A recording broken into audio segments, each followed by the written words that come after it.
Good afternoon. I'm now talking about the Company of Wolves and the Bloody Chamber. The Company of Wolves as a continuation or a development of the ideas. So I'm going to do this video just on the ideas. Then I'm going to do, I think, the end of the Bloody Chamber, and then with lots of quotes and underlinings, and then the end of the Company of Wolves with lots of quotes and underlinings. And then I'm going to go out to a recording of Would I Lie to You? So these aren't in the right order, and I hope you appreciate the kind of deceptive low tech. Well, it's not really deceptive. So the end of this is Bloody Chamber, and this is the Company of Wolves. In the end of the Bloody Chamber, she is rescued, so the story's changed. She's not got to be a victim anymore, but she's still rescued by someone else. Whereas in the Company of Wolves, yes, she's still rescued, the story's changed, and oh no, hang on. The story's changed. There is no rescue needed. Oops, needed. There we go. So the mother is valuable. Her tradition is the female inheritance, if you like, opposed to just male inheritance. She gets she inherits a will of steel from her mother. In the Company of Wolves, the inheritance of female collusion with patriarchy, female, should I say, going along with and suffering and agreeing to being dominated is all rejected. The shawl is thrown on the fire, and the grandmother's bones, she paid them no heed. The Marquis in the Bloody Chamber can't change. He's trapped in his role.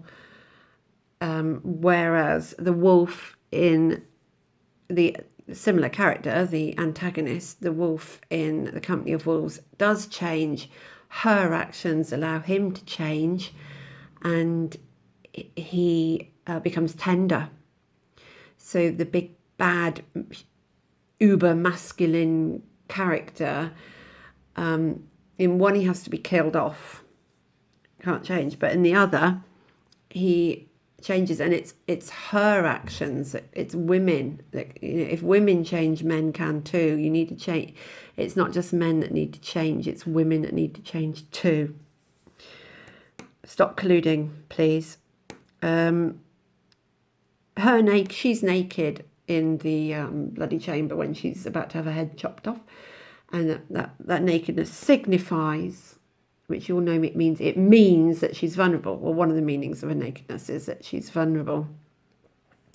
She's also naked in the end of the Company of Wolves, but the meaning of it has changed. Its significance has changed. She makes herself naked for a start, and it's a sign of her strength and power and confidence. Where am I over here? Oh yes. She finds herself stirring and is sexually excited by sadomasochistic practices. But at the end of the novel, she's living quietly with the piano tuner in a small flat in Paris with her mother, and maybe a little bit less exciting. Whereas, what the hell have I put here? Adopts new. Oh yes, the bestiality of it, the excitement of it. In the Company of Wolves, her sexuality is allowed to flourish, and she revels in it. And the last one, so I told you these are all in the wrong order, sorry. She is colluding in the Bloody Chamber. She colludes in male gaze and domination, and she accepts it because of what she's going to gain from it, a rich husband. Then she sees the results of it, the Bloody Chamber, and she stops colluding and has to change everything and live a quiet life. So largely colluding in male gaze and domination, whereas in the Company of Wolves, she rejects it straight off. There's no way this girl's doing that. She laughed at him full in the face. She knew she was nobody's meat. She's not going to be looked at. She's not going to just be an object, a piece of meat.